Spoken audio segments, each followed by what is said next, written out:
What's going on, everyone? So, originally, when Dejounte Murray was announced to be available via trade, I had my reservations about the Lakers being able to acquire Dejounte Murray. The Lakers are very limited on assets, and to acquire a player of Dejounte Murray's caliber, it's a guy that not that long ago was an all defensive player. He was on the all defensive team. He was an all-star. When he is allowed to play point guard, he's actually one of the better in the league. He's in like the 75 percentile as far as like pull-up, mid-range shots, things like that. He is an excellent player and an excellent talent. And a guy of his caliber, when he becomes available, there is usually a bidding war for those type of players. And the Lakers are just not in a position to outbid any teams. I mean, there are teams like in Oklahoma City Thunder, not that they would be interested in Dejounte Murray, but using them as an example, like they could just go trade for Dejounte Murray just to keep him from the Lakers. They have so many assets and need to unload stuff.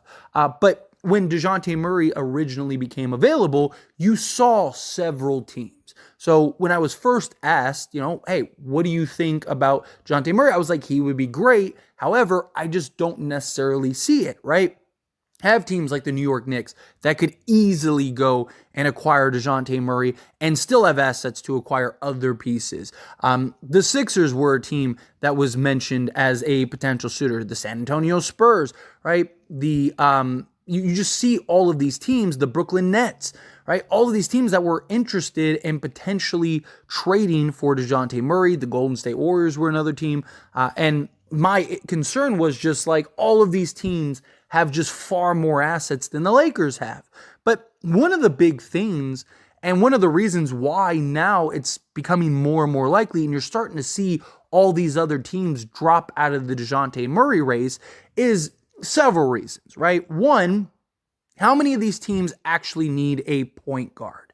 One of the big reasons Dejounte Murray is struggling and hasn't been a great fit for Atlanta is because Trae Young is their point guard, right? And he's their highest usage player. He's one of the highest usage players in the league. He's one of the highest usage players in NBA history. The guy is constantly on ball when he's on the court.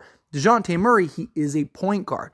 And most of the top teams already have their point guard or their main ball handler, right? And they have guys that are that athletic type of guard.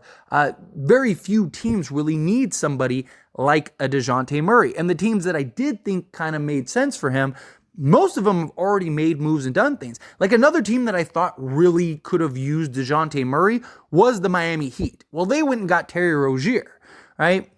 A team like the Knicks, they went and got OG Anunoby, right? And it's just like how many of these teams actually now really need a Dejounte Murray. And now it's not a coincidence that all of the reports are like, hey, the Lakers are very likely to land Dejounte Murray out of all these teams. And the Lakers are the only real team to actually put a real offer that is comparable to what they're asking for compared to all these other teams who've just kind of called and touched base. And another team has just dropped out of the Dejounte Murray race. So according to Anthony Slater of The Athletic, he reported that the Warriors' interest in trading for Murray is tepid at best as the front office decides how to handle the disappointing season. The Los Angeles Lakers have been mentioned frequently as a potential destination for Murray at the February 8th. I think it meant to say deadline, but it says headline. Now, again, Lakers trading for Dejounte Murray seems to be the most likely situation, the most likely destination. We have gotten one report, and it was from a brother's cousin's nephew's uncle who said that it was unlikely.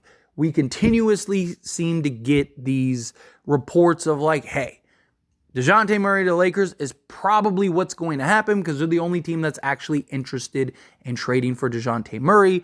And the Dejounte Murray trade is very likely going to happen in a 3-team deal. And now you see a team like the Brooklyn Nets who, yes, they could go and trade for Dejounte Murray, but why when they could just get D'Angelo Russell for free?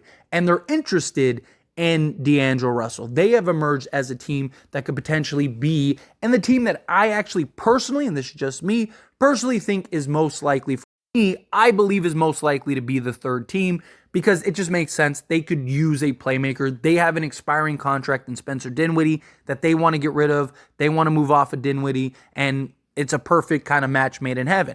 And it's one of the reasons, right? Like, you hear all the reports, like, no one's interested in D'Angelo Russell, right? D'Angelo Russell, like, right? Teams don't want D'Angelo Russell. Atlanta doesn't even want D'Angelo Russell. D'Angelo Russell's not that good, blah, blah, blah. And it's just such a silly narrative, because if D'Angelo Russell is a terrible player because teams aren't interested in him, what is Dejounte Murray? Because the only team that's interested in Dejounte Murray are the Lakers right now. The only team that has made a real offer for Dejounte Murray is the Lakers. The reason no one wants D'Angelo Russell outside of maybe the Brooklyn Nets is because no teams really need a point guard. There are very few teams that need somebody like a Dejounte Murray, like a D'Angelo Russell. The Lakers, if they land Dejounte Murray, it's more than likely just because of the circumstances, right? And the only reason Atlanta doesn't want D'Angelo Russell is because Dejounte Murray didn't work alongside Trae Young. So they're looking at it as like, we don't want to go down that route again of having basically two point guards, because D'Lo, yes, he is an excellent off-ball player and shooter, but he is best as a point guard with the ball in his hands. And a team like Brooklyn, who, yes, they could go trade for Dejounte Murray, they're looking at it as like, okay, we could trade for Dejounte Murray, or we could get D'Angelo Russell for free. Like, what would it cost us to go and trade for Murray? We're going to have to give up draft picks. We're probably going to have to give up a couple young players, maybe even a player that we don't want to give up, right? Do we really want to give up like a Cam Thomas and 2 firsts, plus we have to match salaries? Are we giving up, a Cam Johnson and a first or 2 firsts to go get Dejounte Murray? Or we could just be the third team in the deal, get D'Angelo Russell for free, basically swap D'Lo for Spencer Dinwiddie, right? Maybe at worst we give up a second or something like that, and it's a win-win for everybody, right? So that's it. You're just seeing as things develop more and more that, look, Dejounte Murray to the Lakers is probably going to happen, and it's something that I now fully believe is the most likely outcome. I do believe the Lakers are going to land Dejounte Murray. Again, at the time when it was first announced, there were all these teams that wanted it. And there were teams that at the time made sense, right? But now you've seen those teams go in other directions and make other trades and make other moves and do things that now lead to like, okay, it's probably the Lakers. Now, that doesn't mean that a team can't come out of the woodworks, that can't come out of left field and now go and trade and acquire Dejounte Murray. That is always a possibility.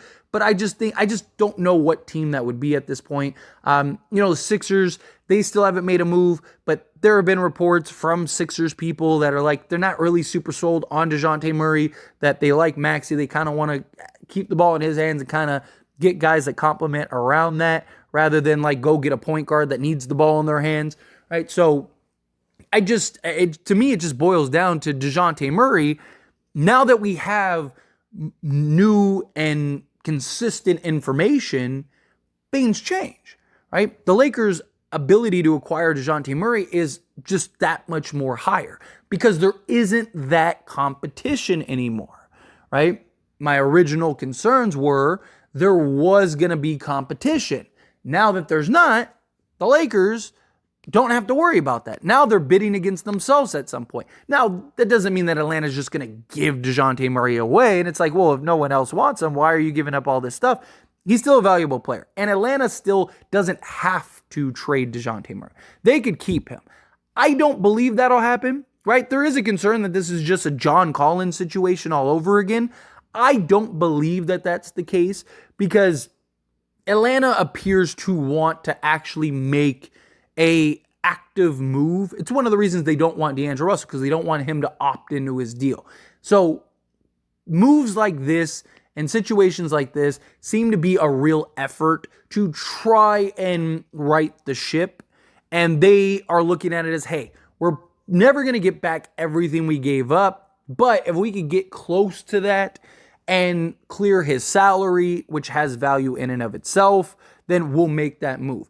The issue with them potentially spurning the Lakers and saying, no, you know what, we're just going to keep him, is what happened with John Collins, right? I mean, they were getting great offers for John Collins. Teams were lining up to try to get John Collins. I mean, they were getting multiple first-round picks and players and all kinds of stuff and offers for John Collins. And every year he was in the trade rumors, every year he was in speculation, and they didn't trade him. And then afterwards, they finally decided to trade him, and they gave him away for peanuts, right? Compared to what they could have gotten when they originally made that thing.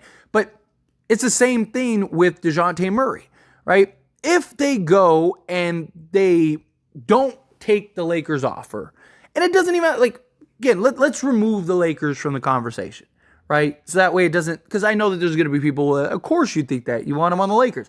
Okay, well, let's remove the Lakers, right? If any team, let's say Philadelphia does say, you know what, we do want Dejounte Murray. We'll give you two firsts, and, we'll do Tobias Harris, and, give us Dejounte Murray and something else, whatever, right?